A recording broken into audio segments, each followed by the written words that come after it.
अध्याय 2121 रणविजय की खेती को नष्ट करना। असंभव, ये क्या हुआ? मकरेश को अपनी आंखों पर विश्वास नहीं हुआ। उसकी तलवार के टुकड़े टुकड़े हो गए थे। क्या तुम बस इतना ही कर सकते हो? आर्यन ने मकरेश से कहा। तुम? मकरेश ने आर्यन की ओर देखा। ऐसा लग रहा था कि उसकी तलवार आर्यन द्वारा चकनाचूर कर दी गई थी। तुम इतने हैरान क्यों हो? क्या तुम इससे कहीं अधिक शक्तिशाली नहीं हो? आर्यन ने मकरेश से कहा। आर्यन ने मकरेश की ताकत पर सवाल उठाया। सच तो यह है कि उसे उसकी शक्ति पर संदेह था। तुम वास्तव में कौन हो? मकरेश ने आर्यन से पूछा। वो जानना चाहता था कि आर्यन कौन है। तुम्हें ये जानने की जरूरत नहीं है कि मैं कौन हूं।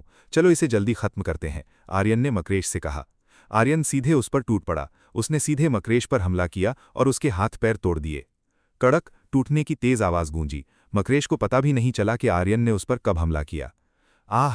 मकरेश चिल्लाया। जब उसे आर्यन से प्रहार मिला तो वो दर्द से करहा उठा। लानत है, ये बहुत दर्दनाक है, मकरेश ने शिकायत की। आर्यन के हमले से उसके हाथ और पैर की हड्डियां पूरी तरह से चकनाचूर हो गई थीं। मकरेश अब विरोध नहीं कर सकता था। उसमें आर्यन के खिलाफ लड़ने की ताकत नहीं बची थी। आर्यन ने मकरेश को पूरी तरह से अपाहिज कर दिया था।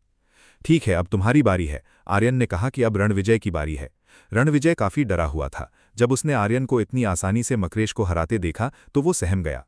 आर्यन को मकरेश को हराने में केवल कुछ सेकंड लगे। ये रणविजय के लिए मानना मुश्किल था। नहीं, रणविजय भागा। वो आर्यन से दूर भागने की कोशिश कर रहा था। वो यहां और नहीं रुक सकता था। भागना चाहते हो? नहीं भाग सकते। आर्यन रणविजय को बचने नहीं देगा। उसने रणविजय को वापस खींचने के लिए अपनी वायु शक्ति का उपयोग किया।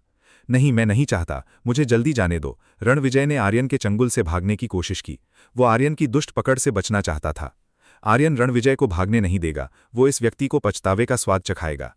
ऐसा लगता है कि पिछली बार तुम्हारे लिए पर्याप्त नहीं था। अब वो समय है जब तुम पहले से भी अधिक भयानक महसूस करोगे। आर्यन अब रणविजय के प्रति दयालु नहीं रहेगा। अब समय आ गया है कि आर्यन रणविजय को सबक सिखाए। मुझे छोड़ दो, वरना मेरे पिता तुम्हें पछताने पर मजबूर कर देंगे, रणविजय ने आर्यन से कहा।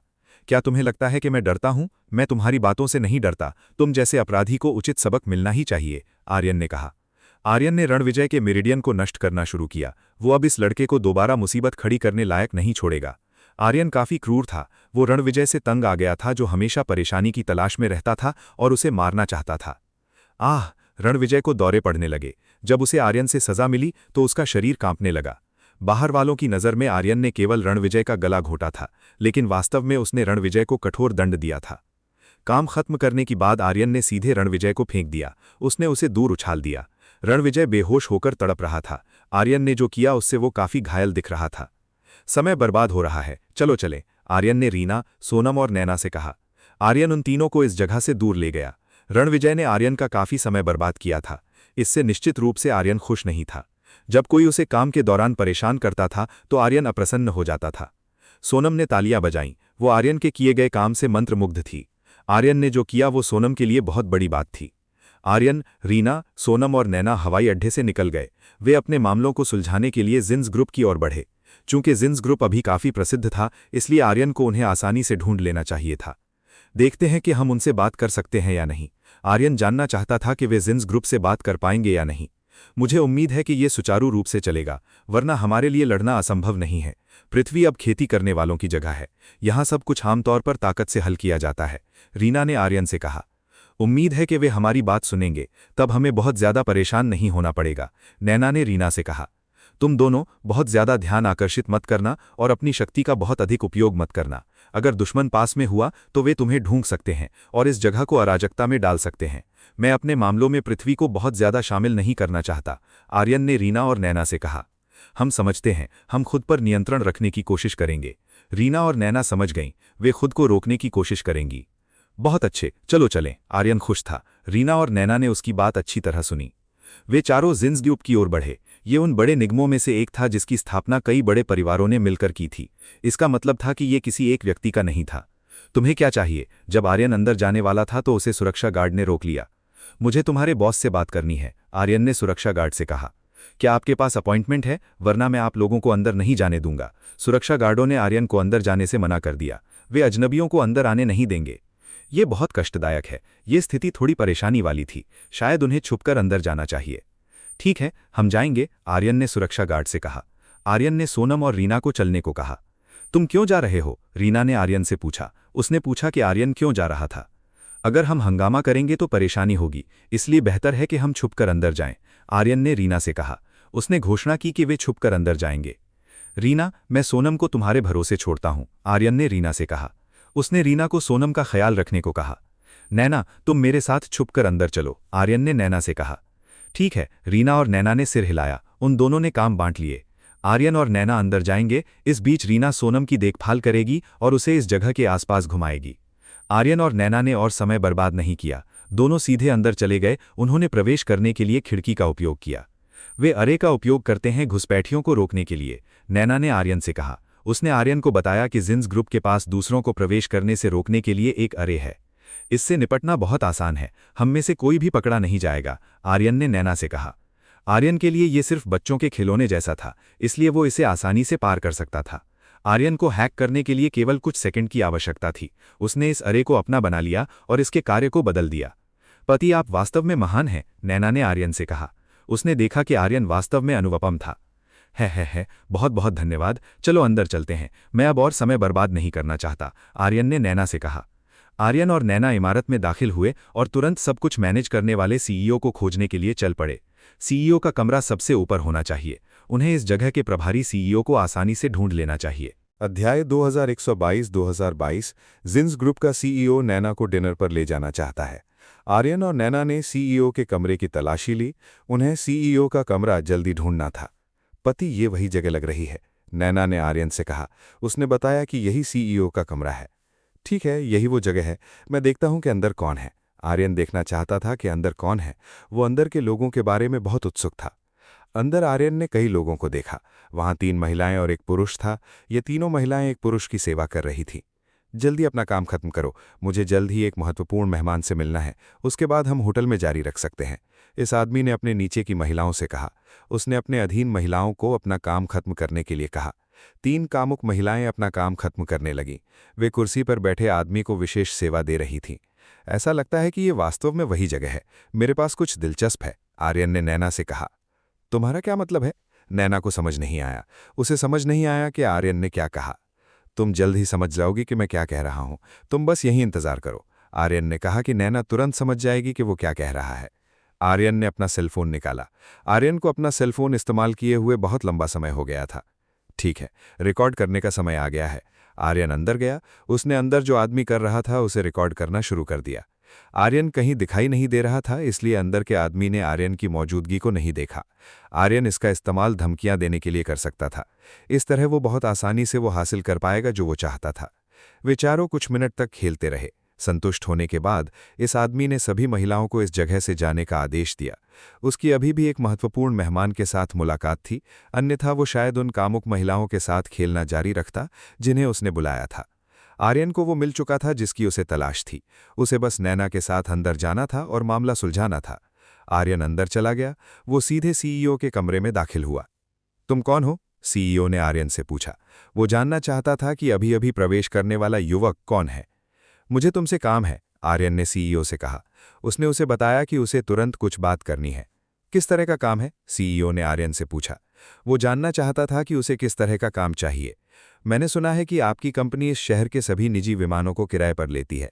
मैं अपनी पत्नी के साथ उपयोग करने के लिए एक विमान लेना चाहता हूं, आर्यन ने सीईओ से कहा। आर्यन ने इस जगह आने का अपना उद्देश्य बताया। वो अपने और अपनी पत्नी के लिए एक निजी विमान चाहता था। ये असंभव है, ये महत्वपूर्ण मेहमानों के लिए है, इसलिए मैं इसे तुम्हें नहीं दूंगा, सीईओ ने आर्यन से कहा।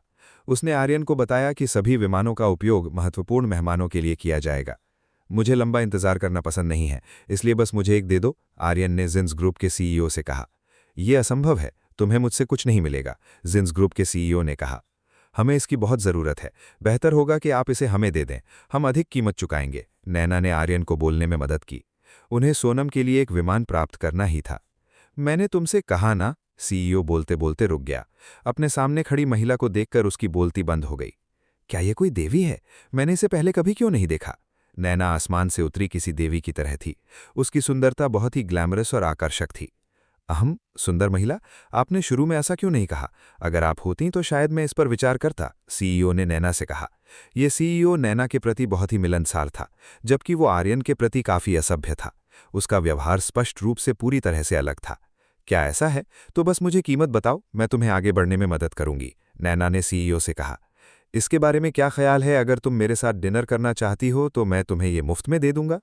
फुफ्फुफ्फू, मेरे पास तुम्हारे साथ ऐसा करने का समय नहीं है, मैं यहाँ संगीन हूँ। नैना थोड़ी अप्रसन्न थी। उसके सामने मौजूद ये आदमी उसे लुभाने के लिए काफी साहसी था। नैना ने अपनी थोड़ी सी ताकत दिखाई।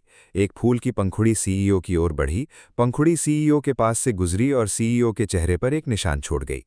जिन्स ग्रुप का सीईओ निश्चित रूप से बहुत हैरान था। उसे उम्मीद नहीं थी कि नैना उस पर हमला करेगी। तुम्हारी हिम्मत कैसे हुई? क्या तुम मेरे साथ परेशानी मोल लेने की कोशिश कर रही हो? जिन्स ग्रुप के सीईओ ने नैना से कहा। एक भयानक आभा निकली। ये आभा उनके सामने खड़े आदमी के शरीर से निकल रही थी। बेहतर होगा कि तुम इसे हमें दे दो। मेरे पास एक ऐसी चीज है जो तुम्हारी जिंदगी बर्बाद कर सकती है, आर्यन ने अपने सामने वाले आदमी से कहा। तुम्हारा क्या मतलब है? जिन्स ग्रुप के सीईओ ने आर्यन से पूछा। उसे नहीं पता था कि आर्यन का क्या मतलब है। इसे देखो, आर्यन ने अपने सामने वाले आदमी से कहा। उसने एक वीडियो दिखाया जिसमें सीईओ अपने कमरे में 3 सुंदर महिलाओं के साथ खेल रहा था। तुम्हारे पास ये चीज कैसे हो सकती है? सीईओ ने आर्यन से पूछा। आर्यन के पास ऐसी चीज कैसे हो सकती है? ये असंभव था। आर्यन ने उसकी फोटो कब ली उसे पता नहीं चला और उसने इसे महसूस भी नहीं किया। तुम्हें इस मामले के बारे में जानने की जरूरत नहीं है। तुम्हें जो जानने की जरूरत है वो ये है कि मेरे पास एक ऐसी चीज है जो तुम्हें बर्बाद कर सकती है। क्या तुम अभी भी मुझसे लड़ना चाहते हो? आर्यन ने सीईओ से कहा। लानत है, मैं तुम्हें मार डालूंगा, सीईओ आर्यन पर दहाड़ा। वो आर्यन को मारना चाहता था और नैना को आर्यन के हाथों से छीनना चाहता था। हे भगवान, पृथ्वी पर मूर्खों की संख्या बढ़ती ही जा रही है, आर्यन ने असहाय होकर कहा। पति, मैं इस मामले को देख लूंगी, नैना ने आर्यन से कहा। इस बार वो इस आदमी को सबक सिखाएगी जिसने उसे लुभाने की कोशिश की थी। एक तरफ हटो, सीईओ ने नैना से कहा। नैना एक तरफ नहीं हटी। वो सीईओ के सामने खड़ी हो गई और इस व्यक्ति को रोकने का इरादा किया। नैना ने इटर्नल गॉडेस फ्लावर का उपयोग किया। एक लाल फूल की पंखुड़ी दिखाई दी। ये पंखुड़ियां दिखाई दीं और नैना की रक्षा करने लगी। ये पंखुड़ियां नैना को बाहरी आक्रमणों से बचाएंगी। टंकार। सीईओ उछल गया। वो किसी बहुत सख्त लोहे से टकराने जैसा था और उछलकर दूर जा गिरा। नैना ने खुद को नियंत्रित करने की कोशिश की। उसने अपनी ताकत को रोकने की कोशिश की ताकि वो अपने दुश्मनों को मार ना दे। नैना का स्तर पहले से ही बहुत ऊंचा था। अगर वो चाहती तो अपने दुश्मनों को आसानी से मार सकती थी। नैना ने ऐसा नहीं किया। उसका यहाँ उद्देश्य कुछ हासिल करना था, इसलिए वो अपने दुश्मनों को नहीं मारेगी। सीईओ अब उठ नहीं सका। नैना के फूल की पंखुड़ियों से टकराने पर उसकी कई हड्डियां टूट गई थीं। लानत है, तुम कौन हो नैना? सीईओ ने नैना से पूछा। उसने देखा कि नैना एक पावरफुल महिला थी। अध्याय 2123 सूर्यवंश का आगमन। हम बस साधारण लोग हैं, इसलिए जल्दी से हमें वो दे दो जो हम चाहते हैं। हमें जो चाहिए वो मिलने के बाद हम यहाँ से चले जाएंगे, नैना ने सीईओ से कहा। नैना कोई हंगामा नहीं करना चाहती थी, वो इस मामले को शांति से सुलझाना चाहती थी। ये इतना आसान नहीं होने वाला है। सीईओ ने अलार्म दबा दिया। जैसे ही अलार्म बजा, पूरी इमारत में सायरन गूंज उठा। वो मदद के लिए बुलाने की कोशिश कर रहा है। आर्यन ने कहा कि ये आदमी आर्यन और नैना के खिलाफ मदद मांगने की कोशिश कर रहा है। तुमने ऐसा क्यों किया? नैना ने जिन्स ग्रुप के सीईओ से पूछा। मैं तुम लोगों को इस जगह से जाने नहीं दूंगा, जिन्स ग्रुप के सीईओ ने कहा कि वो आर्यन और नैना को जाने नहीं देगा। बहुत ज्यादा परेशानी। आर्यन ने देखा कि ये मामला और भी कष्टप्रद होता जा रहा है। टप टप टप टप कदमों की आहट के साथ अनगिनत लोग इस जगह की ओर बढ़ रहे थे। पति, बहुत सारे लोग आ रहे हैं, नैना ने आर्यन से कहा। धड़ाम, दरवाजा जोर से खुला। सैकड़ों प्रशिक्षित सुरक्षा गार्ड अंदर आए और तुरंत आर्यन और नैना को घेर लिया। आत्मसमर्पण कर दो, तुम घिर चुके हो, सुरक्षा गार्ड ने आर्यन और नैना से कहा। उसने उन्हें सूचित किया कि वे दोनों घिर चुके हैं और इस जगह से भाग नहीं पाएंगे। तुम चारों तरफ से घिर गए हो, अब यहां से नहीं निकल सकते, सीईओ ने आर्यन और नैना से कहा। उसने उन्हें बताया कि उनके पास बचने का कोई रास्ता नहीं है। मैंने कब कहा कि मैं भागना चाहता हूं, आर्यन ने सीईओ से कहा। सब लोग जल्दी इस पर हमला करो, सीईओ ने कंपनी के सुरक्षा बल को आर्यन और नैना पर हमला करने का आदेश दिया। दुश्मन को हमला करते देख नैना ने उन्हें गिराने का इरादा किया। 1 मिनट रुको, आर्यन ने नैना से कहा। उसने नैना को इन लोगों को मारने से रोक दिया। हम शांति से आए हैं, इसलिए तुम लोग रुक जाओ, आर्यन ने जिन्स ग्रुप के सैनिकों से कहा।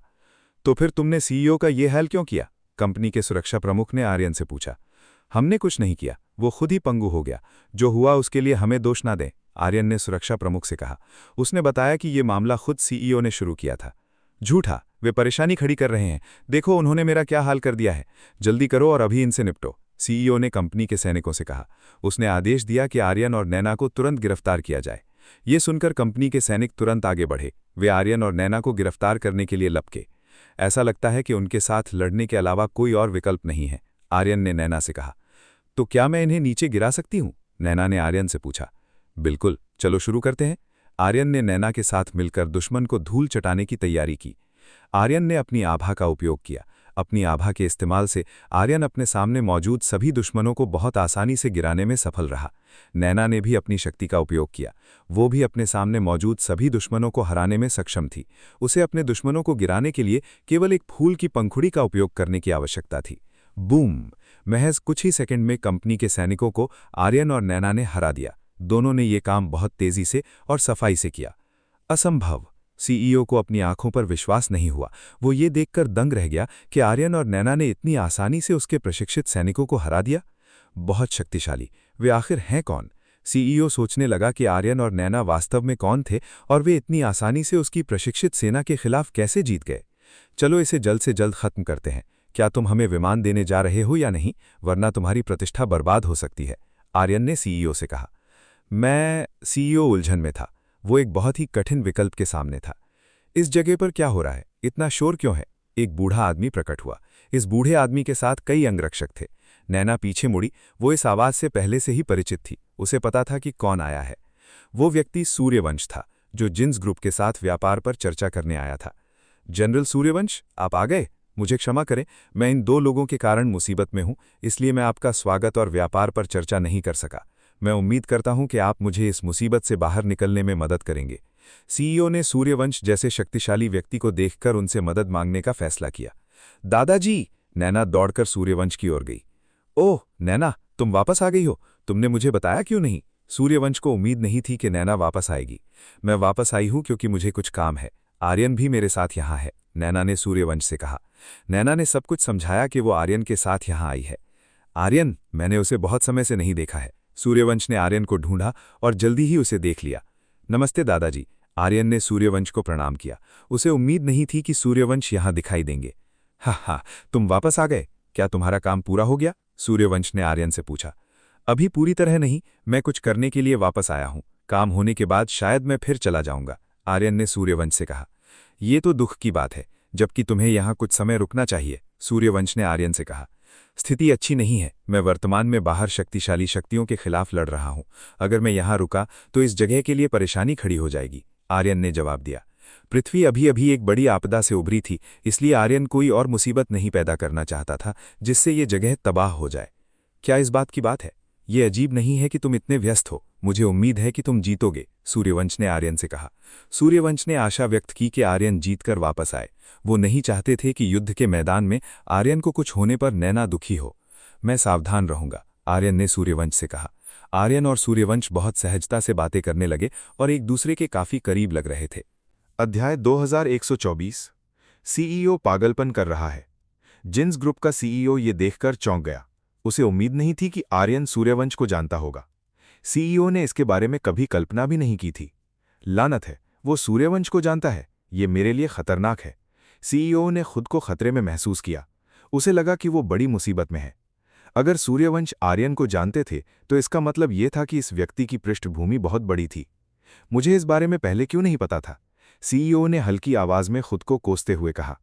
अगर उसे इस मामले के बारे में पहले पता होता तो शायद ये सब कभी नहीं होता। तो तुम दोनों इस जगह पर क्या कर रहे हो? सूर्यवंश ने आर्यन और नैना से पूछा।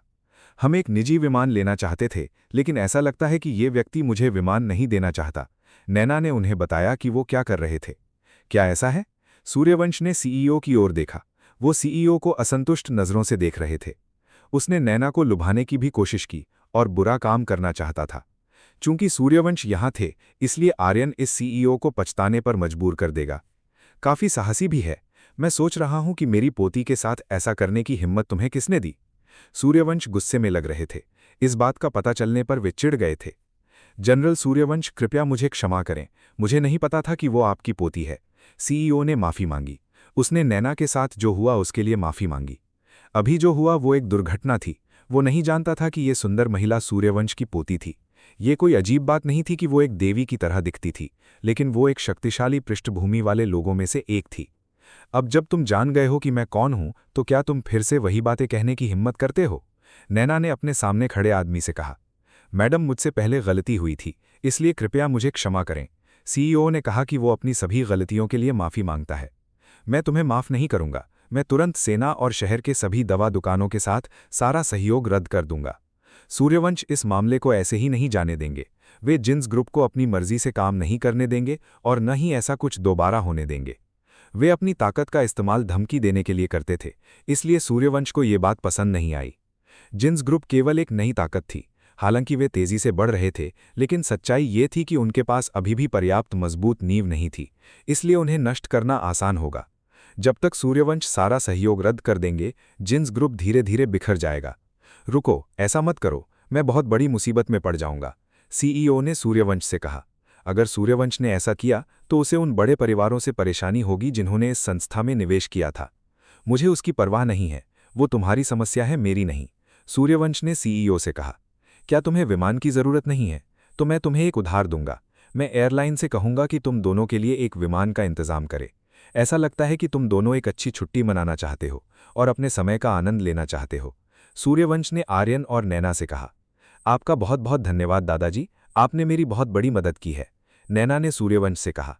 मैं तुम दोनों से बात करना चाहता था, लेकिन अफसोस की बात यह है कि मुझे कुछ काम पूरा करना है, इसलिए मैं इस जगह पर लंबे समय तक नहीं रुक सकता। सूर्यवंश के पास करने के लिए काफ़ी काम था, इसलिए वो यहाँ बहुत देर तक नहीं रुक सकते थे। मैं समझती हूँ, नैना और आर्यन इस बात को समझ सकते थे। वे दोनों जानते थे कि सूर्यवंश अपने काम में बहुत व्यस्त थे। अब मैं चलता हूँ। सूर्यवंश चले गए। उन्हें एक उच्च स्तरीय बैठक में जाना था और पृथ्वी के विकास के अगले चरण की योजनाओं पर चर्चा करनी थी। उनके पास अभी भी पृथ्वी को पहले जैसा बनाने का मिशन है। दादाजी वाकई महान है, उन्होंने हमारी समस्याओं को जल्दी हल कर दिया, नैना ने आर्यन से कहा। हाँ, उन्होंने ये बहुत तेजी से किया, आर्यन सहमत हुआ। ऐसा लगता है कि सूर्यवंश का प्रभाव केवल बढ़ रहा है। अब वो शायद इस दुनिया के सबसे महत्वपूर्ण लोगों में से एक हैं। तुम दोनों, तुमने मेरी जिंदगी बर्बाद कर दी है। मैं ये सुनिश्चित करूंगा कि तुम इसकी कीमत चुकाओ।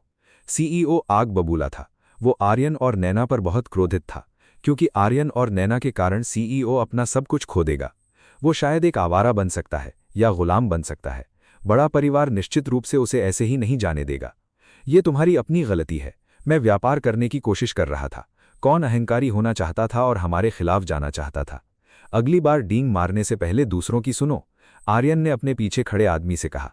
उसने उसे उन गलतियों के बारे में बताया जो इस हाल के लिए जिम्मेदार थीं। स्थिति ऐसी हो गई है, मेरे पास तुम लोगों को घसीटने के अलावा कोई विकल्प नहीं है। मैं तुम दोनों को इसी जगह मार डालूंगा। सीईओ ने कुछ निकाला। उसने एक काला स्क्रोल निकाला। आर्यन और नैना ने तुरंत देखा कि इस आदमी ने क्या निकाला है। वे दोनों जानना चाहते थे कि जिन्स ग्रुप का सीईओ क्या करेगा। जिन्स ग्रुप के सीईओ ने स्क्रोल खोला। जब स्क्रोल खुला तो उसमें से एक गहरा काला तरल निकला। ये तरंगित तरल तुरंत चला और जिन्स ग्रुप के सीईओ के शरीर को ढकने लगा। वो क्या है? नैना ने आर्यन से पूछा। वो जानना चाहती थी कि वो कौन सी घिनौनी चीज थी जो अभी जिन्स ग्रुप के सीईओ के शरीर की ओर बढ़ रही थी। ये एक परजीवी की तरह दिखता है, आर्यन ने नैना से कहा। उसने देखा कि वो एक जीवित परजीवी था। परजीवी? नैना उलझन में थी। उसे नहीं पता था कि ये वही परजीवी था जो जिन्स ग्रुप के सीईओ ने निकाला था। ये यूजर की ताकत बढ़ा सकता है, आर्यन ने नैना से कहा। क्या ऐसा है? नैना समझ गई। वो थोड़ा समझ गई कि आर्यन ने क्या कहा। फिर भी इसका उपयोग करने पर एक दुष्प्रभाव होगा। आर्यन ने कहा कि इसका यूजर पर बुरा प्रभाव पड़ेगा। मैं तुम दोनों को मार डालूंगा और अपने साथ घसीट ले जाऊंगा, जिन्स ग्रुप के सीईओ ने आर्यन और नैना से कहा। हम तुम्हारे साथ नहीं आना चाहते, तुम्हें बस चले जाना चाहिए, आर्यन ने जिन्स ग्रुप के सीईओ से कहा। तुम लोगों के पास मना करने का कोई विकल्प नहीं है। किसने कहा कि हमारे पास मना करने का विकल्प नहीं है? मुझे तुम्हें समझाने दो। आर्यन ने अपने पैर का इस्तेमाल किया। उसने अपने सामने खड़े जिन्स के सीईओ को लात मारना शुरू कर दिया। धड़ाम! आर्यन की लात सीधे जिन्स के सीईओ के शरीर पर लगी। जिन्स के सीईओ का शरीर तुरंत काफी दूर उछल गया। जिन्स का सीईओ बाहर निकल आया। अब उसका शरीर पूरी तरह से काला हो गया था। वो परजीवियों से ढका हुआ था जो पूरी तरह से उसके शरीर के साथ मिल गए थे। आर्यन जानना चाहता था कि जिन्स ग्रुप के सीईओ के शरीर में क्या था। ऐसा कौन बना सकता है? आर्यन जानना चाहता था कि ऐसा कौन बना सकता है। अध्याय 2125 केओस ब्रीच के पूर्व सदस्य का खतरनाक शोध। वो संभावना एक नया शोध है। बस देखते रहो कि कैसे परजीवी उस व्यक्ति के शरीर को खाना शुरू करता है और उसे शक्ति के रूप में उपयोग करता है, अवनी ने आर्यन से कहा। आर्यन ने और भी स्पष्ट रूप से देखा। वो देख सकता था कि इस आदमी का शरीर खाया जा रहा था और शक्ति में बदला जा रहा था। अगर ये इसी तरह जारी रहा तो वो मर जाएगा, आर्यन ने अवनी से कहा। आर्यन ने देखा कि अगर ये सिलसिला जारी रहा तो जिन्स ग्रुप का सीईओ मर जाएगा। परजीवी पूरी तरह से इस व्यक्ति के शरीर के साथ जुड़ गया है, इसे मारे बिना नष्ट करना काफी कठिन है, अवनी ने कहा। मैं परजीवी से छुटकारा पाने की कोशिश करूंगा, मुझे आशा है कि यह अच्छी तरह से काम करेगा, आर्यन ने अवनी से कहा। वो परजीवी को नष्ट करने का प्रयास करेगा। आर्यन आगे बढ़ा। उसने जिन्स ग्रुप के सीईओ के शरीर में मौजूद परजीवी को नष्ट करने के लिए अपनी गहन अग्नि का उपयोग किया। गहन अग्नि के साथ जिन्स ग्रुप के सीईओ के शरीर में परजीवी घबराने लगा।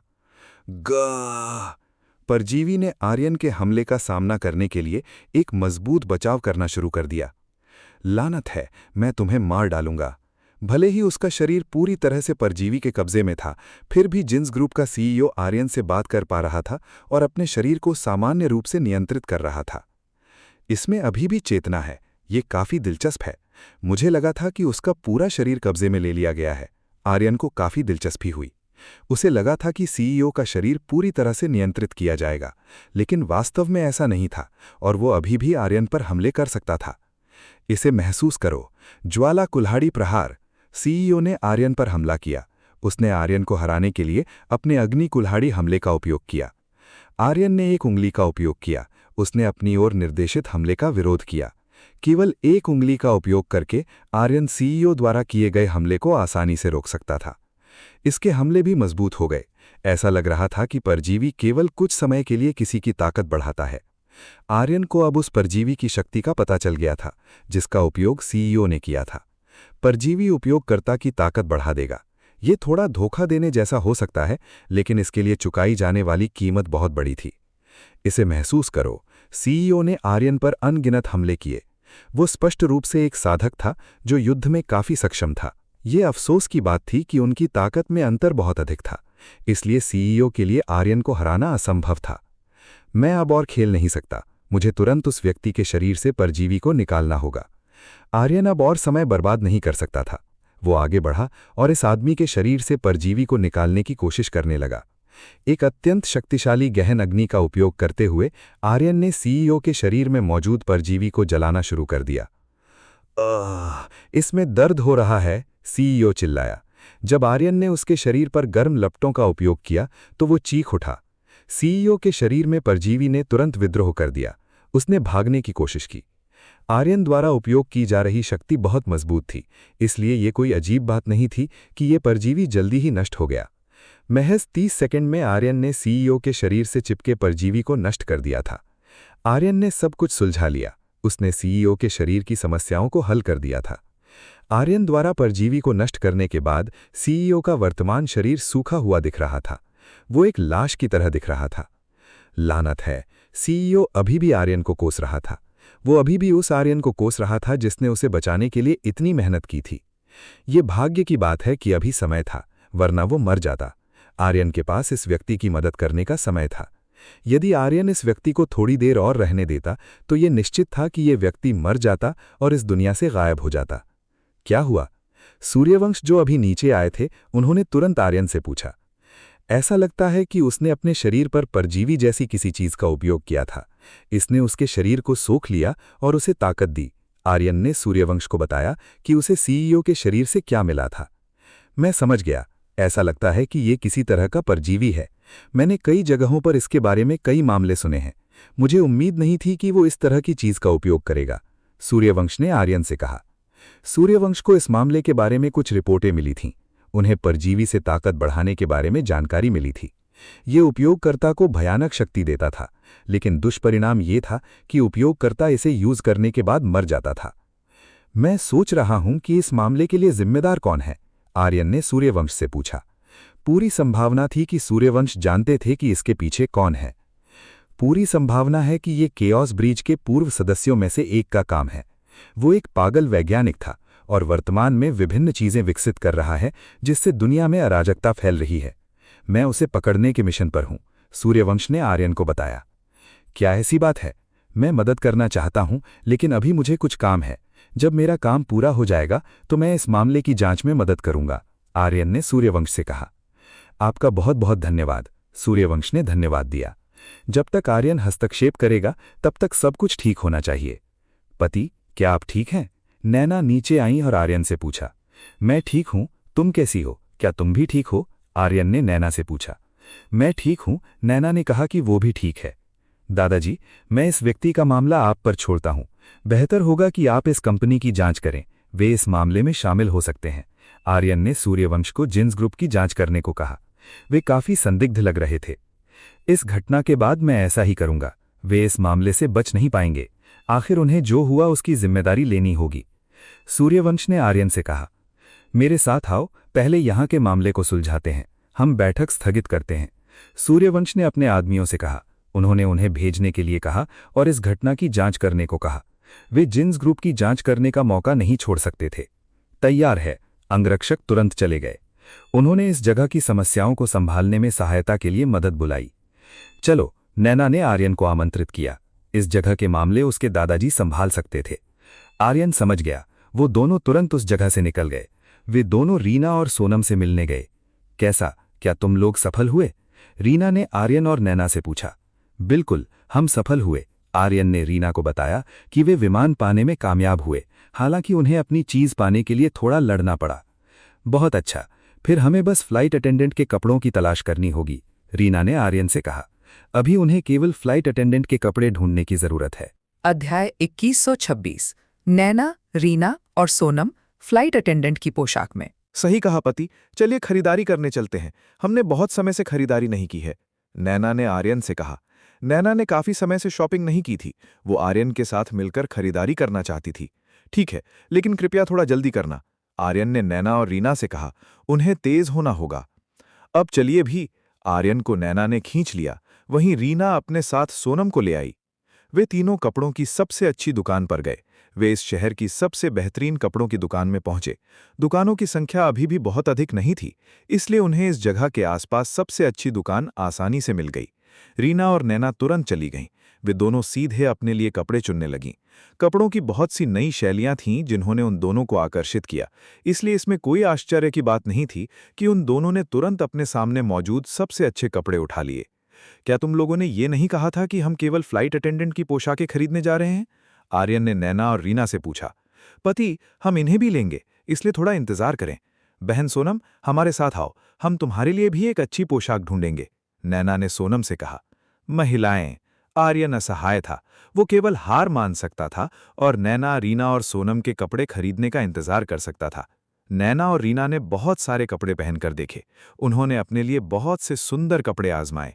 नैना और रीना पहले से ही सुंदर थीं, इसलिए वो जो भी कपड़े चुनती वे उन पर पूरी तरह से जचते थे। आर्यन ने इसका आनंद लिया। उसे खुशी हुई जब नैना, रीना और सोनम ने आर्यन के लिए कुछ सुंदर और मोहक कपड़े पहनकर देखे। आर्यन स्वाभाविक रूप से इस बारे में उत्साहित महसूस कर रहा था। सोनम ने खुद भी कुछ कपड़े आजमाए। उसे नैना और रीना ने इस जगह के सबसे अच्छे कपड़े पहनने के लिए मजबूर किया था। दर्जनों कपड़े लेने के बाद वे अंततः संतुष्ट हुईं। उन्हें अपनी पसंद के अनुसार फ्लाइट अटेंडेंट के कपड़े भी मिल गए। ये हो गया, तुम लोग भी ना, तुमने केवल कपड़े चुनने में इतना समय लगा दिया। मैं वास्तव में महिलाओं को नहीं समझ पाता, आर्यन ने नैना, रीना और सोनम से कहा। खरीदारी करना महिलाओं के लिए खुशी की बात है। आप इस बारे में असुरक्षित महसूस कर सकते हैं, नैना ने आर्यन से कहा। महिलाओं को कपड़े बहुत पसंद होते हैं। ये कोई अजीब बात नहीं है अगर उनके पास कपड़ों का ढेर हो। ऐसा इसलिए है क्योंकि उन्हें शॉपिंग करना पसंद है। ठीक है, मैं तुम लोगों से बहस नहीं करना चाहता। चलिए शुरू करते हैं, आर्यन ने नैना और रीना से कहा। उन्हें सोनम को पुरानी बातें याद दिलाने में सक्षम होना होगा। चाहे कुछ भी हो जाए, उन्हें सोनम को अतीत की याद दिलानी ही होगी। आर्यन, नैना, रीना और सोनम हवाई अड्डे पर गए। संयोग से उनका विमान पहले से ही नैना के नाम पर बुक किया गया था। हवाई अड्डे के कर्मचारियों ने जल्दी से आर्यन, नैना, रीना और सोनम की पहचान जांची। ये पुष्टि करने के बाद उन्हें तुरंत एक विमान दे दिया गया। हम कहाँ जा रहे हैं? नैना ने आर्यन से पूछा। वो अपनी मंजिल जानना चाहती थी। अगर मैं गलत नहीं हूं तो हम पश्चिमी महाद्वीप में जा रहे हैं। वहां भी अभी निर्माण कार्य चल रहा है, इसलिए वहां अभी भी काफी बड़ा क्षेत्र खाली है, आर्यन ने नैना से कहा। यह शायद एक लंबी यात्रा होगी, नैना ने आर्यन से कहा। यही तो लक्ष्य है, इसमें जितना अधिक समय लगेगा ये हमारे लिए उतना ही बेहतर होगा, आर्यन ने कहा कि जितना अधिक समय लगेगा उनके लिए उतना ही अच्छा होगा। आप जरूर अजीब बातें सोच रहे होंगे, रीना ने आर्यन से कहा। रीना काफी सतर्क थी। उसने देखा कि आर्यन शायद कुछ अजीब सोच रहा था। आपका क्या मतलब है शिक्षिका? मैंने कुछ भी अजीब नहीं किया है, आर्यन ने रीना से कहा। मुझसे झूठ मत बोलो, मैं जानती हूं कि तुम कैसे हो, रीना ने आर्यन से कहा। रीना आर्यन को बहुत अच्छी तरह से जानती थी, इसलिए उसे पता था कि आर्यन किस तरह का व्यक्ति है। तो ये बात है, शिक्षिका वास्तव में सबसे अच्छी हैं, आर्यन ने रीना से कहा। आर्यन को स्वीकार करना पड़ा कि उसने कुछ अजीब सोचा था।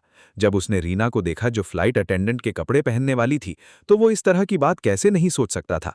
निश्चित रूप से ये आर्यन के लिए काफी बड़ा प्रलोभन था। मुझे उम्मीद थी, रीना ने इसकी उम्मीद की थी। उसे पता था कि आर्यन इस तरह की चीजों के बारे में सोचेगा। शिक्षिका, मुझे उम्मीद है कि आप अपना बेस्ट देंगी, आर्यन ने रीना से कहा। उसने रीना को अपना बेस्ट देने के लिए कहा। वो सुंदर और चकाचौंध कर देने वाली रीना को देखने के लिए और इंतजार नहीं कर सकता था। तुम्हारी कोई मदद नहीं की जा सकती, रीना ने आर्यन से कहा। उसने उसे बताया कि वो एक बहुत कामुक व्यक्ति है। ऐसी बातें कहने के बावजूद वास्तव में रीना भी अधीर थी। वो आर्यन के साथ थोड़ा खेल खेलना चाहती थी। रीना को वर्दी के साथ खेलना पसंद था, इसलिए आर्यन के साथ ऐसा कुछ करने की उसकी इच्छा होना कोई अजीब बात नहीं थी। विमान उड़ान भरने लगा। वे वर्तमान में एक ऐसे विमान में थे जिसमें केवल वे ही थे, आसपास कोई अन्य यात्री नहीं था। नैना ने फ्लाइट अटेंडेंट से कहा कि वे जो कर रहे हैं उसमें हस्तक्षेप ना करें। ये विमान निश्चित रूप से उस विमान से बहुत अलग था जिस पर आर्यन और ऐश्वर्या सवार हुए थे। ये निश्चित रूप से बहुत अच्छा था क्योंकि इसमें कई निजी कमरे थे जिनमें कोई सो सकता था। नैना, रीना और सोनम तुरंत चली गईं। वे कपड़े बदलने गईं। सोनम को नैना और रीना ने अपने साथ चलने के लिए मजबूर किया था। आर्यन केवल उनका इंतजार कर सकता था। वो जानना चाहता था कि नैना और रीना फ्लाइट अटेंडेंट के कपड़ों में कैसी दिखेंगी।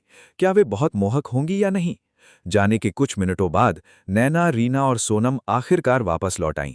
वे तुरंत आर्यन की जगह पर आ गईं। पति, हम कैसी लग रही हैं? अच्छी होनी चाहिए ना? नैना ने आर्यन से कहा। वो आर्यन से प्रतिक्रिया चाहती थी। वो चाहती थी कि आर्यन उन सभी का आकलन करे। आर्यन ने नैना और रीना को देखा। वो देख सकता था कि वे दोनों बहुत सुंदर और फ्लाइट अटेंडेंट के कपड़ों में बहुत अच्छी लग रही थीं। खासकर नैना, उसका शारीरिक आकार बहुत अच्छा था, स्पष्ट रूप से सबसे अच्छा शारीरिक आकार जिसने उसे मोहक बना दिया था। तुम लोग वास्तव में सबसे अच्छे हो, आर्यन ने नैना और रीना से कहा। नैना और रीना खुश थीं। आर्यन से प्रशंसा मिलने पर वे दोनों बहुत खुश हुईं। वे आर्यन से और भी अधिक प्रशंसा पाना चाहती थीं। नैना और रीना को प्रशंसा देने के बाद आर्यन ने तुरंत सोनम की ओर देखा। जब उसने सोनम को देखा तो उसे पहली बार सोनम से मिलने की याद आ गई। सोनम बहुत सुंदर थी, वो काफी मोहक थी और उसने आर्यन को पहली मुलाकात की याद दिला दी। भले ही पहली बार वो सोनम से उसके हत्या के मिशन के दौरान मिला था। हम इन कपड़ों के साथ क्या करने जा रहे हैं? सोनम ने आर्यन, नैना और रीना से पूछा। सोनम को अंदाजा नहीं था कि वे क्या करने जा रहे हैं, इसलिए उसका आर्यन और नैना से पूछना कोई अजीब बात नहीं थी। हम तुम्हें तुम्हारी याद दिलाना चाहते हैं, तो चलिए ग्राहकों की सेवा करने से शुरू करते हैं। यहाँ हमारे पास केवल एक ही व्यक्ति है, तो ये तुम्हारे लिए बहुत आसान होना चाहिए, नैना ने सोनम से कहा।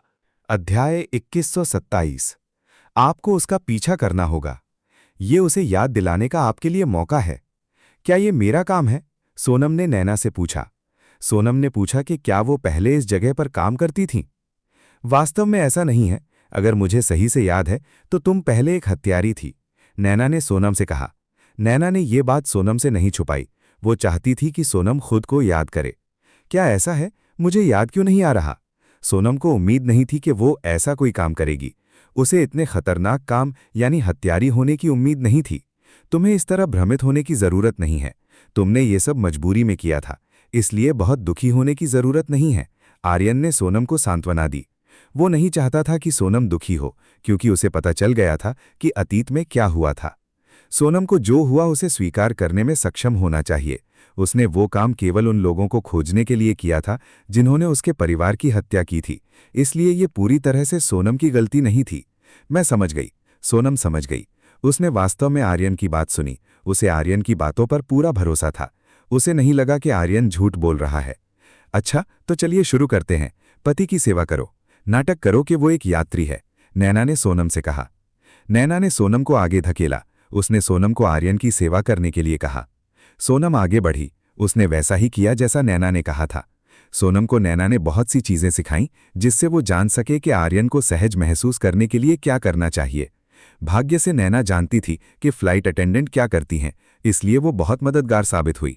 रीना ने भी मदद की। उसने सोनम को बहादुर बनने के लिए और डरपोक न बनने के लिए प्रोत्साहित किया। इस तरह वो अपनी यादें वापस पा सकती थी। सोनम फ्लाइट अटेंडेंट के रूप में अपना पहला कर्तव्य निभा रही थी। वो आर्यन को सीट बेल्ट लगाने में मदद कर रही थी। सोनम की हरकतें बहुत ही सख्त और अजीब थीं।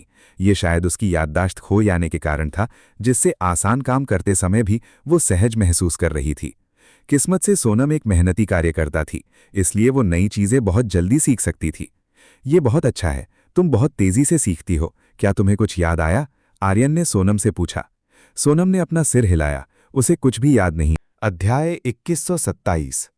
आपको उसका पीछा करना होगा। ये उसे याद दिलाने का आपके लिए मौका है।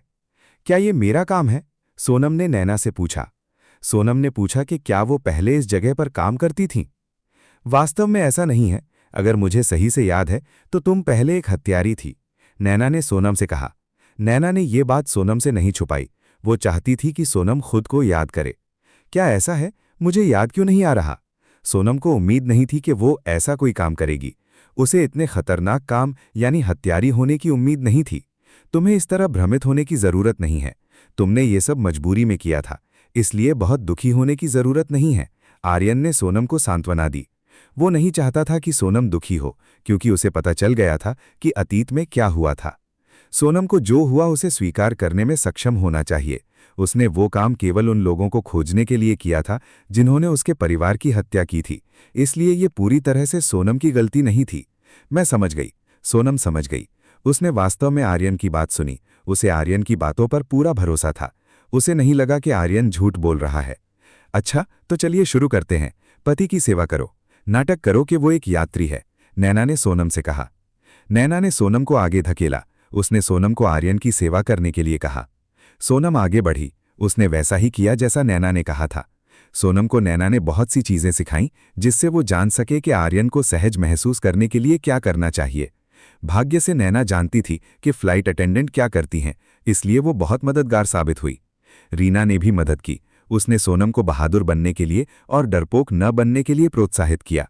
इस तरह वो अपनी यादें वापस पा सकती थी। सोनम फ्लाइट अटेंडेंट के रूप में अपना पहला कर्तव्य निभा रही थी। वो आर्यन को सीट बेल्ट लगाने में मदद कर रही थी। सोनम की हरकतें बहुत ही सख्त और अजीब थीं। ये शायद उसकी याददाश्त खो जाने के कारण था, जिससे आसान काम करते समय भी वो सहज महसूस कर रही थी। किस्मत से सोनम एक मेहनती कार्यकर्ता थी, इसलिए वो नई चीजें बहुत जल्दी सीख सकती थी।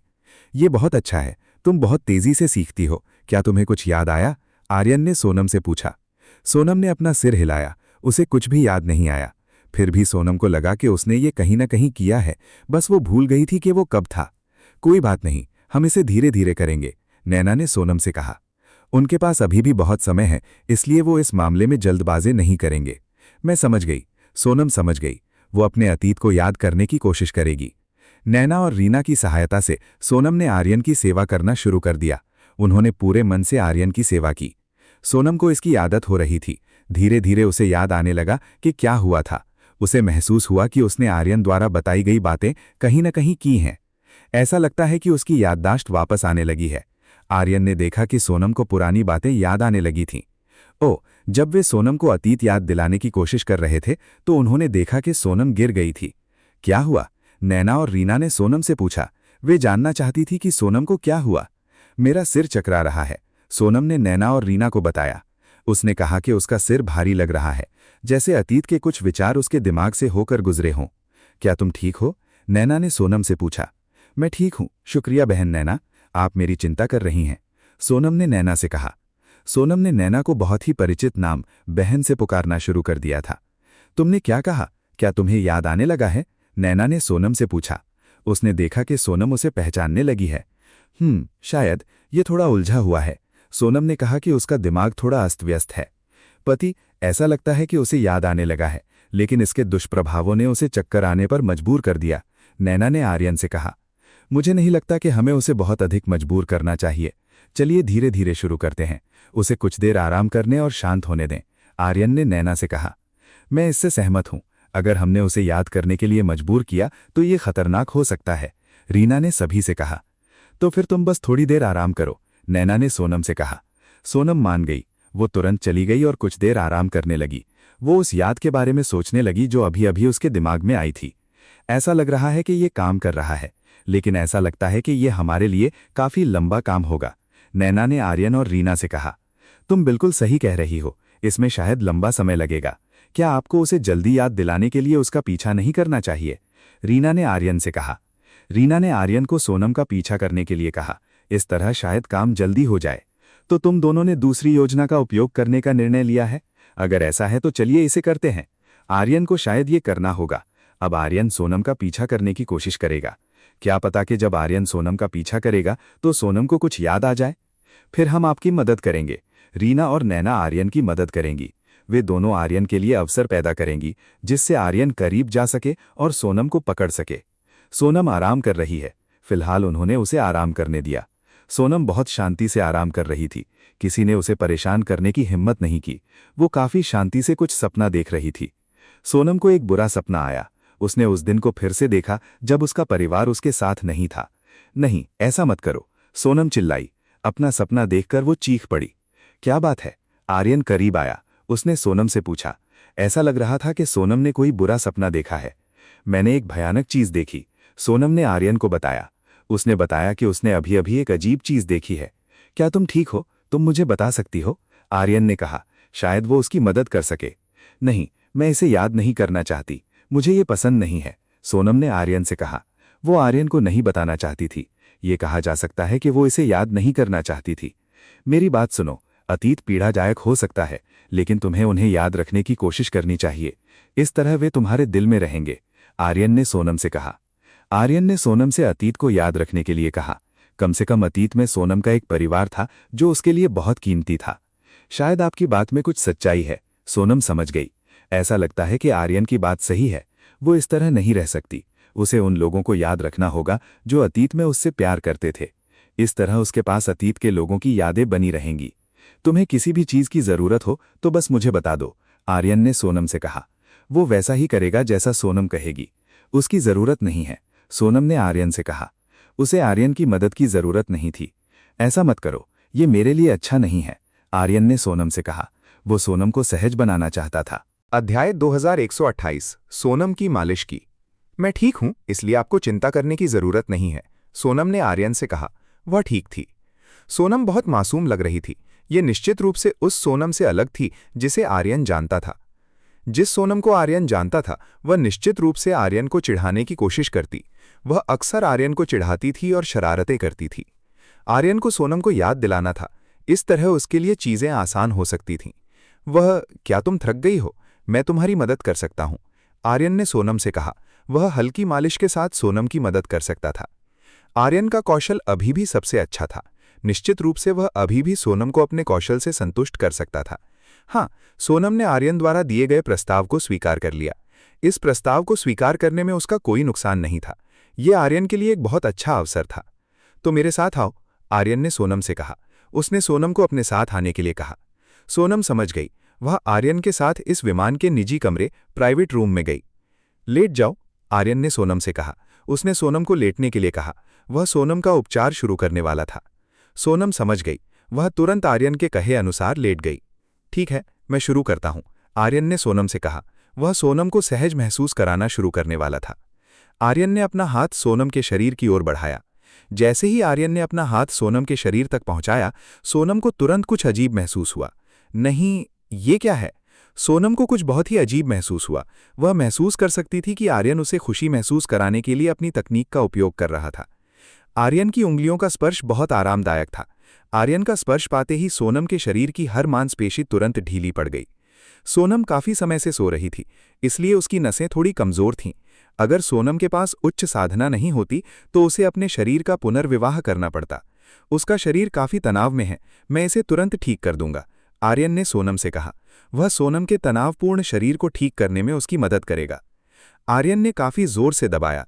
जब आर्यन ने ऐसा किया तो सोनम को बहुत ही आरामदायक एहसास हुआ। एक पल रुकिए, सोनम ने आर्यन से कहा। उसने आर्यन को एक पल रुकने के लिए कहा। वह आर्यन की मालिश को सहन नहीं कर पा रही थी। क्या हुआ? क्या यह आरामदायक नहीं है? आर्यन ने सोनम से पूछा। वह जानना चाहता था कि सोनम उसके साथ सहज है या नहीं। यह आरामदायक और अद्भुत है, लेकिन यह थोड़ा अजीब भी है, सोनम ने आर्यन से कहा। आर्यन की मालिश बहुत आरामदायक थी, लेकिन सोनम के शरीर में हल्की झंझनाहट महसूस हो रही थी। यह एक सामान्य प्रतिक्रिया है और तुम शायद ठीक हो, आर्यन ने सोनम से कहा। आर्यन ने कहा कि सोनम ठीक है। उसकी प्रतिक्रिया सामान्य थी। वह अभी भी आर्यन की मालिश तकनीक को महसूस कर सकती थी। आर्यन ने खुद को नहीं रोका। वह अपनी सबसे अच्छी मालिश तकनीक लेकर आया। अपनी मालिश तकनीक का उपयोग करके आर्यन आसानी से सोनम को सहज महसूस करा सकता था। सोनम के मुंह से एक कराह निकली। जब आर्यन ने उसके पैर को छुआ तो उसके मुंह से कराह निकल गई। आर्यन ने सोनम का कमजोर बिंदु ढूंढ लिया था, इसलिए वो जल्द ही सोनम को हरा देगा। ओह, सोनम की सांसें फूलने लगीं। वह आर्यन जो कर रहा था उसे सहन नहीं कर पा रही थी। आर्यन जो कर रहा था उससे उसका शरीर ढीला पड़ गया और उसे अपार आनंद महसूस हुआ। आर्यन ने सोनम की ओर देखा। वह देख सकता था कि सोनम जो वह कर रहा था उसका आनंद ले रही थी। ऐसा लग रहा था कि उसके काम ने सोनम को सहज बना दिया था। आर्यन नहीं रुका। वह सोनम को याद दिलाने जा रहा था कि वह कौन है। कैसा है? क्या ये अब और अधिक आरामदायक है? आर्यन ने सोनम से पूछा। आर्यन ने सोनम के कान में फुसफुसाया। उसने पूछा कि क्या सोनम को उसके काम में आनंद आ रहा था। ये बहुत अच्छा है, आप वास्तव में बहुत अच्छा कर रहे हैं, सोनम ने आर्यन से कहा। सोनम बहुत मासूम थी। उसे नहीं पता था कि आर्यन उसे चिढ़ा रहा था। फिर आर्यन ने सोनम की पीठ को दबाना शुरू किया। थोड़े बल के साथ उसने सोनम की पीठ को आरामदायक महसूस किया। क्या सोनम इसे सहन नहीं कर सकती। सच कहूं तो ये बहुत आरामदायक महसूस हो रहा था। उसने पहले कभी ऐसा कुछ नहीं महसूस किया था। ये उसके शरीर के लिए बहुत आरामदायक और समर्थक था। सोनम अभी अभी चरम पर पहुंची थी। आर्यन से स्पर्श पाने के बाद वह अभी अभी शिखर पर पहुंची थी। आर्यन ये तब बता सकता था जब उसने सोनम को देखा, जो आर्यन की मालिश तकनीक से आनंद प्राप्त करते समय कांप रही थी। मैंने नहीं सोचा था कि वह इतनी कमजोर होगी, आर्यन ने अपने मन में कहा। सोनम काफी कमजोर थी। यह स्पष्ट हुआ जब आर्यन ने उसे छुआ। आर्यन के छूने पर उसने रत्ती भर भी प्रतिरोध नहीं किया। सोनम को खुद को स्वीकार करते हुए देखकर आर्यन ने और भी साहसी होने का फैसला किया। उसने सोनम को फिर से छूना और अधिक सहज बनाना शुरू किया। उसने सोनम के कुछ सबसे संवेदनशील स्थानों को छुआ। वहां मत छुओ, सोनम फिर से चिल्लाई। जब आर्यन ने उसकी गर्दन के पिछले हिस्से को छुआ तो वह उसे सहन नहीं कर सकी और वापस ऊपर की ओर बढ़ गई।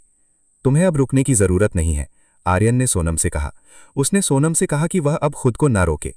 मैं इसे सहन नहीं कर सकती, ये बहुत अद्भुत है। आप ऐसा कुछ कैसे कर सकते हैं? सोनम ने आर्यन से कहा। आर्यन ने ऐसा कुछ कैसे किया? क्या तुम भूल गई? हम पहले भी विमान में ऐसा करते थे, आर्यन ने सोनम से कहा। क्या ऐसा है? सोनम को याद नहीं था। उसे याद नहीं था कि उसने आर्यन के साथ कभी ऐसा कुछ किया था। तुम्हें निश्चित रूप से ये याद आएगा, आर्यन ने सोनम से कहा। उसे विश्वास था कि सोनम को याद आ जाएगा कि वह कौन थी। आप मुझे याद दिलाने की कोशिश क्यों कर रहे हैं? सोनम ने आर्यन से पूछा। वह जानना चाहती थी कि आर्यन उसे उस पास्ट को याद क्यों दिलाना चाहता था, जो सोनम के अनुसार काफी भयानक और दुखद था। ऐसा इसलिए है क्योंकि तुम मेरी महिलाओं में से हो। मैं उम्मीद करता हूं कि तुम इसे याद रखोगी, आर्यन ने सोनम से कहा। आर्यन ने सोनम को बताया कि वह उसकी पत्नी है, इसलिए यह अजीब नहीं था कि आर्यन सोनम को याद दिलाना चाहता था कि वह कौन थी। क्या सच में? सोनम शर्मा गई। उसे उम्मीद नहीं थी कि आर्यन ही उसका मरुज था। सूचनाओं का एक जत्था सोनम की याददाश्त में प्रवेश करने लगा। सोनम की याददाश्त में आर्यन की एक छवि उभरने लगी। आर्यन ने तुरंत सोनम की ओर देखा। वह देख सकता था कि सोनम वर्तमान में उन यादों से दर्द महसूस कर रही थी। क्या यह फिर से हुआ? आर्यन ने पूछा। वह जानना चाहता था कि क्या सोनम की याददाश्त वापस आ गई थी। मुझे आपके बारे में थोड़ा याद आया है, सोनम ने बताया कि उसे आर्यन के बारे में थोड़ा याद आया है। लगता है कि यह तेज है, तो मैं जारी रखूंगा। आर्यन ने देखा कि यह पहले की तुलना में तेज था। शायद सोनम का पीछा करना एक अच्छा काम था। अध्याय 2129 एक कामुक व्यक्ति। सच में? तो तुम्हें मेरे बारे में क्या याद है? आर्यन ने सोनम से पूछा। वो जानना चाहता था कि सोनम को उसके बारे में क्या याद है। एक कामुक व्यक्ति, सोनम ने आर्यन से कहा। सोनम को याद आया कि आर्यन एक ठरकी इंसान था। आर्यन असहाय था। सोनम को केवल ऐसी ही बात कैसे याद रह सकती है? तुम्हें केवल ऐसी ही चीजें क्यों याद रहती हैं? आर्यन ने सोनम से कहा। जब उसने देखा कि सोनम को केवल यही याद है कि वो एक कामुक व्यक्ति है, तो वो बेबस महसूस करने लगा। फुफुफुफुफु। सोनम मुस्कुराई और हंसी। उसे आर्यन को देखकर खुशी महसूस हुई। भले ही आर्यन कामुक था, फिर भी वो एक अच्छा इंसान था, इसलिए सोनम अभी भी आर्यन को स्वीकार कर सकती थी। ऐसा नहीं हो सकता, मुझे तुरंत अपना नाम साफ करना होगा। आर्यन ऐसा नहीं रह सकता था, उसे अपनी छवि सुधारनी थी। क्या तुम्हें बस इतना ही याद है? आर्यन ने सोनम से पूछा। आर्यन को उम्मीद थी कि सोनम को और भी बहुत कुछ याद आएगा। इस तरह आर्यन के लिए सोनम को पाना आसान हो जाता। कुछ चीजें हैं, लेकिन वे अभी भी धुंधली हैं, सोनम ने आर्यन से कहा। सोनम बताती है कि उसे केवल धुंधला धुंधला याद है। अभी भी बहुत सी यादें हैं जो वापस नहीं आई हैं। तो चलिए जारी रखते हैं, शायद तुम्हें जल्द ही सब याद आ जाए, आर्यन ने सोनम से कहा। आर्यन सोनम को मसाज देना जारी रखना चाहता था। इस तरह शायद सोनम को आर्यन के बारे में और अधिक याद आ जाए। 1 मिनट रुकिए। सोनम ने आर्यन को रोकने की कोशिश की। वो आर्यन की मालिश सहन नहीं कर पा रही थी। आर्यन ने सोनम को नज़रअंदाज करना शुरू कर दिया। वो वापस सोनम की देखभाल करने लगा। आह! सोनम चिल्लाई। वो आर्यन की उत्तेजना को बर्दाश्त नहीं कर सकी। ये इतना अच्छा महसूस हो रहा था कि सोनम इस तरह की चीज़ को सहन नहीं कर पा रही थी। सोनम का पूरा शरीर कांपने लगा और उसमें ऐंठन होने लगी। ये आनंद सोनम के लिए बहुत अधिक था। सोनम पहले ही कई बार चरम पर पहुंच चुकी थी। उसे एक ऐसे सुख और आराम का आनंद लेने के लिए मजबूर किया गया जो उसे पहले कभी नहीं मिला था। सोनम सुस्त होकर लेट गई। वो आर्यन जो कर रहा था उसे सहन नहीं कर पा रही थी। वो पहले ही अपनी सीमा पर है। आर्यन ने देखा कि सोनम पहले ही अपनी सीमा तक पहुंच चुकी है। ऐसा लग रहा था कि वो अब आर्यन से नहीं लड़ सकती थी। चूंकि सोनम बहुत थककर सो गई थी, ये देखकर कि सोनम सो गई है, आर्यन ने पहल की और सीधे सोनम के शरीर को ढक लिया। उसकी याददाश्त धीरे धीरे वापस आ रही है। लग रहा है कि उसे सब कुछ याद आने लगेगा। आर्यन खुश था कि सोनम ने फिर से याद करना शुरू कर दिया था। ऐसा लग रहा था कि सोनम को अतीत की तरह वापस देखना काफी तेज होगा। क्लिक! बेडरूम का दरवाजा खुला। नैना और रीना ने अंदर मौजूद आर्यन को झांका। हमने इतनी जोर की आवाज सुनी। तुमने अभी क्या किया? नैना ने आर्यन की ओर मुस्कुराते हुए पूछा। मैंने उसे थोड़ी मसाज दी, शायद वो मुझे याद कर ले। आर्यन ने नैना से कहा। तुम्हें बस उसे खा लेना चाहिए, शायद वो तुम्हें तुरंत याद कर ले। नैना ने आर्यन से कहा। उसे अभी पूरी तरह याद नहीं आया है, इसलिए बेहतर होगा कि पहले ऐसा ना करें, रीना ने नैना से कहा। नैना के विपरीत रीना ने इसके लिए मना कर दिया। वो आर्यन को भ्रमित सोनम के साथ ऐसा कुछ करने की अनुमति नहीं देगी। आप वास्तव में एक अच्छी शिक्षिका हैं, नैना ने रीना से कहा। रीना वास्तव में एक अच्छी शिक्षिका लग रही थी। वो ये तय करने में काफ़ी अच्छी थी कि क्या नहीं करना चाहिए। बिल्कुल, रीना ने नैना से कहा। वो नहीं चाहती थी कि आर्यन फिलहाल सोनम के साथ कुछ भी बुरा करे। चलो बाहर चलते हैं, उसे थोड़ी देर आराम करने दो, आर्यन ने रीना और नैना से कहा। सोनम अभी अभी सोई थी, बेहतर होगा कि वे सोनम को आराम करने दें। उसे वास्तव में थोड़ी देर के ब्रेक की ज़रूरत थी। आर्यन बाहर रीना और नैना के साथ था। वे करंटली बेहद विशाल यात्री सीट पर एक साथ बैठे थे। आर्यन लेट गया। नैना ने आर्यन को अपनी गोद दी। उसने अपनी बहुत ही कोमल जांघ आर्यन के सिर के नीचे रख दी। ये पुरुषों का सपना होता है, जहां हर पुरुष ऐसा कुछ करना चाहते हैं। वे नैना जैसी परिपक्व और ग्लैमरस महिला की गोद में लेटना चाहते हैं। ये उतना आसान नहीं है जितना मैंने सोचा था। किसी ऐसे व्यक्ति को याद दिलाना वास्तव में कठिन है, जिसने अपनी याददाश्त खो दी हो, आर्यन ने रीना और नैना से कहा। ये वास्तव में कठिन है। अगर बहन कंचन भी ऐसा नहीं कर सकती, तो ये वास्तव में गंभीर है, नैना ने आर्यन से कहा। कंचन भी मदद नहीं कर पाई। इसका मतलब था कि सोनम के साथ जो हुआ वो काफी गंभीर था। जब तक कुछ भी खतरनाक नहीं है, तब तक सब ठीक है। उसे याद आने लगा है। हमें बस धैर्य रखने की जरूरत है, रीना ने आर्यन से कहा। पति इंतजार नहीं कर सकते, वो बस ऐसे ही हैं, नैना ने रीना से कहा। तुम लोग तो पहले से ही जानते हो कि मैं कौन हूं, आर्यन ने नैना और रीना से कहा। बिल्कुल, हम लंबे समय से साथ हैं। जाहिर है कि हम जानते हैं कि आप कैसे हैं, नैना और रीना ने कहा। हे, तुम लोग वाकई सबसे अच्छी पत्नियां हो, आर्यन ने नैना और रीना से कहा। आर्यन भाग्यशाली था, क्योंकि उसके पास नैना और रीना जैसी पत्नियां थीं। नैना और रीना ने एक दूसरे की ओर देखा। वे दोनों भी खुश थीं कि उनके पास आर्यन था। हमें अभी बहुत लंबा रास्ता तय करना है। हम इसके बारे में क्या करने जा रहे हैं, आर्यन ने नैना और रीना से कहा। सही कहा, हम क्या करने जा रहे हैं, नैना ने आर्यन से कहा। उसने अपना हाथ नीचे की ओर बढ़ाया। नैना का हाथ सीधे आर्यन के पहले से ही उत्तेजित अंग पर गया। आर्यन का शरीर नीचे से थोड़ा तनाव में था। ऐसा इसलिए था क्योंकि उसे सोनम के साथ रहते हुए खुद को रोकना पड़ा था। सोनम की आवाज ने आर्यन के शरीर को उत्तेजित कर दिया था। एक पुरुष के रूप में वो निश्चित रूप से उत्तेजित था। इसके अलावा उसके बाद उसने नैना और रीना को देखा, जिन्होंने फ्लाइट अटेंडेंट की पोशाक पहनी हुई थी। निश्चित रूप से इससे आर्यन और भी अधिक खुशी महसूस कर रहा था। ऐसा लग रहा है कि ये पहले से ही उत्तेजित है। क्या इसमें दर्द हो रहा है, नैना ने आर्यन से पूछा। एक परिपक्व महिला के रूप में वो अपने छोटे भाई को लाड प्यार करने वाली बड़ी बहन की तरह थी। क्या तुम इसे करना चाहती हो, आर्यन ने नैना से पूछा। बिल्कुल, मास्टर एक विशेष ग्राहक है, मैं आपकी बात मानूंगी, भले ही आपकी इच्छा अनुचित हो, नैना ने आर्यन के कान में फुसफुसाया। उसकी आवाज और उसके द्वारा चुने गए शब्द बहुत उत्तेजक थे। नैना ने पहले ही सब कुछ सोच लिया था। वो अपनी गोद में लेटे आर्यन को चिढ़ा रही थी। आर्यन के लिए नैना जैसी परिपक्व महिला के लुभावे से बचना संभव नहीं था। रीना ने आर्यन और नैना की ओर देखा। वो देख सकती थी कि वे दोनों एक दूसरे के बेहद करीब आ गए थे। नैना रीना की सोच से कहीं ज्यादा बहादुर थी। ये तब साबित हुआ जब उसने आर्यन को चढ़ाया। अध्याय 2130 अज्ञात समूह द्वारा विमान पर हमला। 1। वो पति पर एकाधिकार करने की कोशिश कर रही है। मैं इस मामले की अनुमति नहीं दे सकती। रीना इस बात की अनुमति नहीं दे सकती थी कि वो नैना को आर्यन पर एकाधिकार नहीं करने दे सकती थी। रीना को आर्यन के साथ रहने का इस तरह का अवसर काफी कम मिलता था, इसलिए उसने और अधिक साहसी होने का फैसला किया। अगर नैना ने ऐसा करने की हिम्मत की थी तो रीना को भी ऐसा करने की हिम्मत करनी चाहिए थी।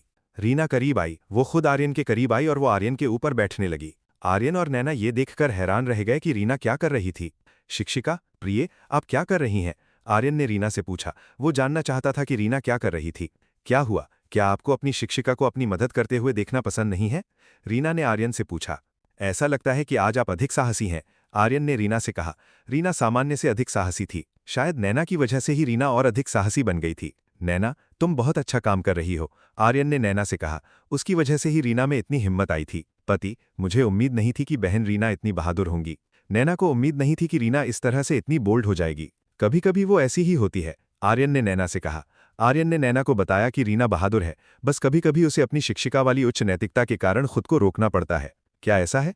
नैना ने सिर हिलाया। वो आर्यन की बात समझने लगी थी। रीना और नैना ने आर्यन के कपड़े उतारने शुरू कर दिए। वे तीनों मुकाबले के लिए तैयार थे। रीना और नैना आर्यन के साथ समय बिताने के लिए बेताब थीं। वे ऐसी चीजें करना चाहती थीं जिससे आर्यन खुश हो जाए। आर्यन भी अधीर था। वो रीना और नैना को छूने के लिए इंतजार नहीं कर सकता था। वो उन दोनों को आज रात सोने नहीं देना चाहता था। धूम! जब आर्यन, रीना और नैना मुकाबला शुरू करने वाले थे तभी विमान हिल गया।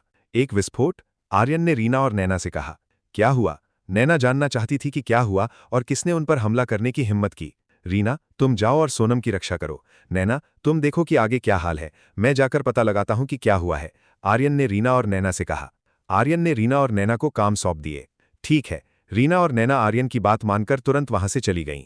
मुझे परेशान करने की हिम्मत किसने की? आर्यन इस बात से नाराज था कि किसी ने उसे परेशान करने की हिम्मत की। उसने देखने का फैसला किया कि उसके काम में बाधा डालने वाला कौन है। आर्यन विमान से बाहर निकला। उसने देखा कि विमान के साथ क्या हुआ है। विमान के दाहिनी ओर एक विस्फोट हुआ था जिससे पंख टूट गया था और विमान नियंत्रण से बाहर हो गया था। ये अच्छा नहीं है। आर्यन ने अपनी शक्ति का उपयोग किया।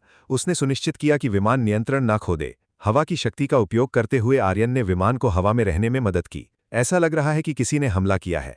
आर्यन ने देखा कि हमला हुआ था, वरना विमान के पंख इस तरह कैसे कुचल सकते थे। आर्यन तुरंत उस व्यक्ति की तलाश में गया जिसने हमला किया था। उसने हमला करने वाले और उसे परेशान करने वाले व्यक्ति का पता लगाने के लिए दिव्य आंखों का उपयोग किया। आर्यन ने चारों ओर दिव्य आंखों का उपयोग किया। यहां बाहर किसी का कोई संकेत नहीं था। बाहर कोई नहीं था। इसका मतलब है कि अंदर से किसी ने ये किया है। आर्यन को एहसास हुआ कि हमला करने वाला व्यक्ति पहले से ही अंदर था। आर्यन ने विमान के अंदर देखने के लिए दिव्य आंखों का उपयोग किया।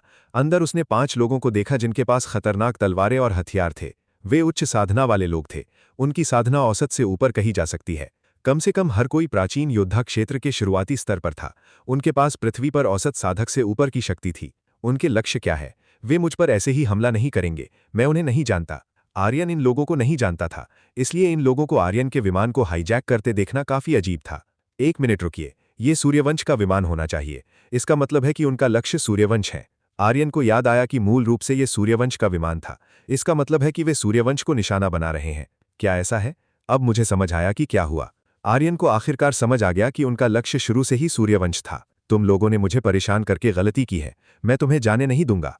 आर्यन इन लोगों को जाने नहीं देगा। उसे पता लगाना था कि वे कौन हैं और वे सूर्यवंश को क्यों निशाना बना रहे हैं। आर्यन ने फिर से प्रवेश किया। उसने तुरंत उन आतंकवादियों का पीछा किया जिन्होंने उनके विमान को हाईजैक कर लिया था। जल्दी से सूर्यवंश को पता लगाओ। सुनिश्चित करो कि तुम उसे जिंदा पकड़ो, आतंकवादियों के नेता ने अपने आदमियों से कहा। उसने उन्हें सूर्यवंश को पकड़कर लाने का आदेश दिया। जी श्रीमान। आतंकवादी तुरंत बिखर गए। वे तुरंत सूर्यवंश के ठिकाने की तलाश करने लगे। यहां क्या हुआ? नैना ने इस विमान की असली फ्लाइट अटेंडेंट से पूछा। ये बुरा है। पायलट को एक नुकीले हथियार से मार दिया गया और उसकी मौत हो गई। विमान को कोई नियंत्रित नहीं कर रहा है, फ्लाइट अटेंडेंट ने नैना को बताया। क्या हुआ? ये कैसे हुआ? नैना जानना चाहती थी कि क्या हुआ। हमें भी नहीं पता। फ्लाइट अटेंडेंट को भी नहीं पता था कि क्या हुआ। तो बेहतर होगा कि आप मेरे साथ आएं। देखते हुए कि स्थिति हाथ से निकल रही है, नैना ने इन लोगों को अपने साथ लेने का फैसला किया। वास्तव में क्या हुआ था? नैना इस बात को लेकर काफी उत्सुक थी कि उन पर किसने हमला किया है। टप टप टप। दूर से नैना ने कदमों की आहट सुनी। उसने अपनी बेहतरीन सुनने की शक्ति का उपयोग करके देखा कि कौन आ रहा है। वे अंदर आ चुके हैं। वे कौन हैं? नैना जानना चाहती थी कि हमलावर कौन थे जिन्होंने उनके विमान में घुसने की हिम्मत की। मेरे साथ आओ। नैना अपने साथ एक फ्लाइट अटेंडेंट को ले गई। वो उन्हें दुश्मन के हमलों से बचाएगी जो विमान को हाईजैक करना चाहते थे। दूसरी ओर रीना सोनम के पास गई। उसने सोनम को उठने में मदद की। क्या हुआ? सोनम ने रीना से पूछा। वो जानना चाहती थी कि क्या हुआ। ऐसा लग रहा है कि हम पर हमला हो रहा है। मेरे साथ आओ, मैं तुम्हारी रक्षा करूंगी, रीना ने सोनम से कहा। वो सोनम को दुश्मन के हमलों से बचाएगी। चलो इस जगह से चलते हैं, रीना ने सोनम से इस जगह को छोड़ने के लिए कहा। सोनम के लिए अकेला रहना सुरक्षित नहीं था। रीना और सोनम कमरे से बाहर आईं। वे सीधे नैना के पास गईं। रुक जाओ। जब रीना बाहर आई तो उसे हाथ में 2 तलवारें लिए एक व्यक्ति ने रोक दिया। उस व्यक्ति ने रीना की ओर अपनी तलवार तान दी। ये देखकर कि दुश्मन सामने है, रीना के पास रुकने के अलावा कोई विकल्प नहीं था। तुम कौन हो? तुम क्या चाहते हो? रीना ने अपने सामने खड़े व्यक्ति को जवाब दिया।